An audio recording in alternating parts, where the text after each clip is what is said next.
కాపాడుతూ మనల్ని రక్షిస్తూ ఉంటాయమ్మా.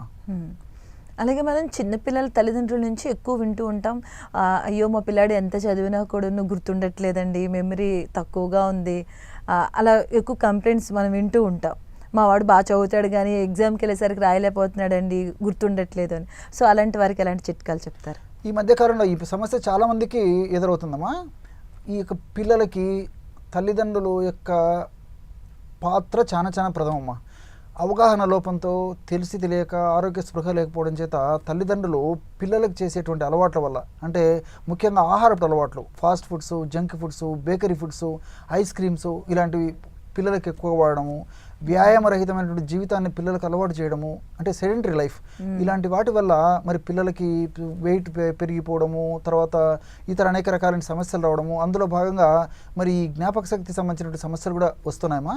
మరి ఈ యొక్క సమస్యలను అధిగమించేందుకు చక్కటి ఔషధాన్ని చెప్తాను చూడమ్మా. దాల్చిన చెక్క చూర్ణము ఒక 30 గ్రాములు తీసుకోవాలి. దాల్చిన చెక్క చూర్ణము 30 గ్రాములు. అదేవిధంగా మిరియాలను వేయించి చేసినటువంటి చూర్ణం 10 గ్రాములు. రెండు వంటింట్లో ఉండేటువంటి మా. సో చాలా మందికి తెలియదమ్మా దీంట్లో అంత అద్భుతమైనటువంటి ఔషధ శక్తి, రసాయన శక్తి ఉందని చెప్పేసి.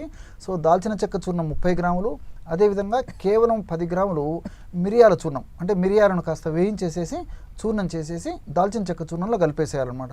ఈ రెండు పదార్థాలు బాగా కలిపేసి ఒక గాజు సీసాలో నిల్వ ఉంచుకొని రోజు రాత్రిపూటమ్మా 500 మిల్లీగ్రాముల నుంచి 1 గ్రామ్ వరకు ఈ యొక్క పౌడర్ని తగినంత స్వచ్ఛమైనటువంటి తేనెతో కానీ లేకపోతే తగినంత స్వచ్ఛమైనటువంటి ఆవు నేతితో కానీ కలిపి రెగ్యులర్గా ఇవ్వడం వల్ల మరి జ్ఞాపక శక్తి చాలా అద్భుతంగా వృద్ధి అవుతుందమ్మా పిల్లల్లో.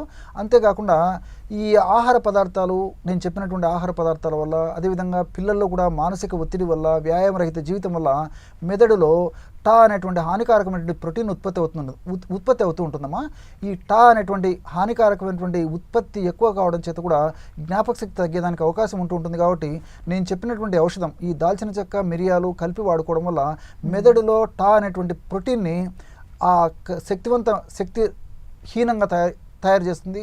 అదేవిధంగా ఆ యొక్క ప్రోటీన్ ప్రొడక్షన్ కూడా తగ్గించేందుకు ఈ దాల్చిన చెక్కలో ఉన్నటువంటి సినిమాల్డిహైడ్ ఇతర రసాయన పదార్థాలు, అదేవిధంగా మిరియాల్లో ఉన్నటువంటి పెప్పరిన్ ఇతర రసాయన పదార్థాలు కూడా ఉపయోగపడతాయి. కాబట్టి మరి మల్టిపుల్ బెనిఫిట్స్ ఉంటాయి. కాబట్టి క్షేమదాయకంగా మరి దీర్ఘకాలం పాటు వాడినప్పటికీ పిల్లలకు ఈ యొక్క ఔషధం వల్ల చాలా ఉపయోగకరమైనటువంటి పరిస్థితి ఉంటుంది. కాబట్టి క్షేమదాయకంగా వాడుకోవచ్చు. రెండోది ఏంటంటే ఈ యొక్క ఔషధం యొక్క మరొక ప్రత్యేకత ఏంటంటే, ఇంతకుముందే నేను చెప్పాను కదమ్మా, పిల్లలకి తల్లిదండ్రుల యొక్క వాళ్ళ యొక్క కేర్ సరిగ్గా లేకపోవడం చేత, అవగాహన లోపం చేత మరి వెయిట్ కూడా పెరిగిపోతున్నారు. కాబట్టి పరోక్షంగా ఈ దాల్చిన చెక్క, మిరియాల పొడి వాడుకోవడం వల్ల ఫ్యాట్ కూడా పెరగకుండా ఉంటుందమ్మా. అంటే దేహంలో ఈ యొక్క ఫ్యాట్ కణాల్లో, అంటే కొవ్వు ఎక్కువగా సంచితమైనప్పటికీ ఆ కొవ్వును కరిగించేటువంటి శక్తి కూడా ఈ దాల్చిన చెక్క, మిరియాలు ఉంది. కాబట్టి మరి మల్టిపుల్ బెనిఫిట్స్ ఉంటాయమ్మా.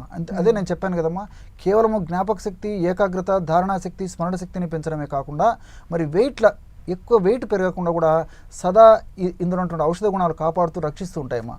ఓకే.